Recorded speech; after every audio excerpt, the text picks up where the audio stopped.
La réalité du logement n'est pas toujours évidente en Gaspésie. Souvent, peu de logements sont disponibles et à l'été, le grand nombre de touristes fait en sorte qu'il y a beaucoup d'hébergements touristiques. Dans cette capsule, nous aborderons le bail de logement et l'hébergement touristique.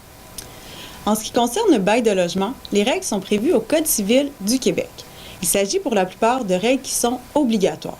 Ça veut dire qu'on ne pourrait pas, dans un bail, prévoir des choses qui vont à l'encontre de ce qui est prévu dans le Code civil du Québec. Le bail, c'est quoi? C'est un contrat entre un locataire, généralement le propriétaire, et un locataire. La location peut concerner un appartement, une maison mobile ou encore une chambre dans une résidence privée pour personnes aînées.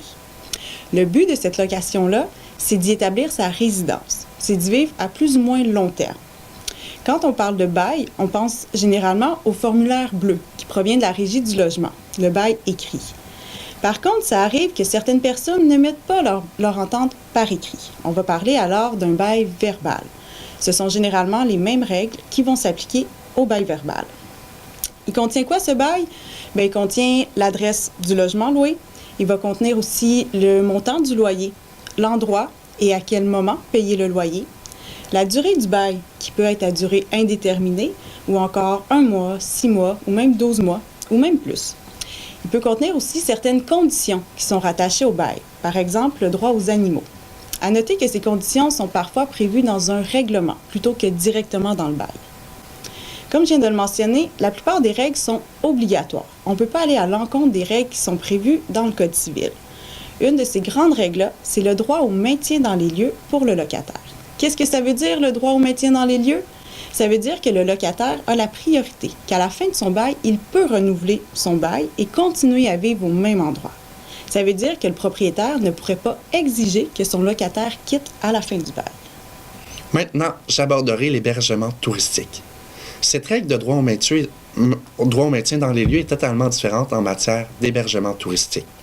Il est facile de comprendre qu'à la fin de séjour, le locataire, de la fin de son séjour à l'hôtel, le locataire devra quitter les lieux. Mais avec toutes les nouvelles offres d'hébergement qu'il y a sur Internet, il est parfois difficile de faire la différence entre le bail de logement et l'hébergement touristique. Prenons un exemple concret. Je suis propriétaire d'un chalet. Je publie sur Internet que mon chalet peut être loué à la semaine pendant l'été, et ce de manière récurrente, constante et habituelle. Nous sommes ici en présence d'hébergement touristique. En tant que propriétaire, je dois avoir une attestation de classification. L'attestation de classification, c'est quoi? C'est le petit panneau près de la porte d'entrée qui atteste la qualité des installations et qui mentionne que j'ai un établissement touristique. Je ne remets pas un bail de logement au locataire, mais plutôt une facture comprenant les taxes, TPS, TVQ et la taxe d'hébergement. À la fin du séjour, les locataires doivent quitter les lieux. Changeons un peu l'exemple. Imaginons maintenant que c'est ma propre maison que j'offre en location. Ma résidence principale, je l'offre en location à chaque fois que je m'absente. Il s'agit encore une fois d'un hébergement touristique. Par contre, dans ce cas précis, je n'ai pas besoin de l'attestation de classification. Pourquoi? Spécifiquement parce que je suis une personne physique et que c'est de ma maison dont il est question, de ma résidence principale. Mais attention, je dois vérifier auprès de ma municipalité si j'ai le droit d'offrir ce type de location. Il y a des villes au Québec qui ont décidé d'encadrer plus strictement ce type de location d'hébergement touristique. Vous pouvez faire la vérification directement auprès de votre municipalité. De plus, si je suis moi-même locataire, je dois demander à mon propriétaire pour avoir l'autorisation de louer à mon tour. Il faut savoir que si les règles concernant l'hébergement touristique ne sont pas respectées, il y a des amendes assez élevées qui peuvent être imposées. Finalement, il est possible pour un propriétaire d'utiliser les deux modes de location. Cependant, il devra s'assurer de respecter les règles applicables. On se souvient que la règle du droit au maintien dans les lieux fait en sorte qu'un propriétaire ne peut mettre à la porte un locataire quand il le veut. En matière de location de logement, le propriétaire et le locataire devront se mettre en accord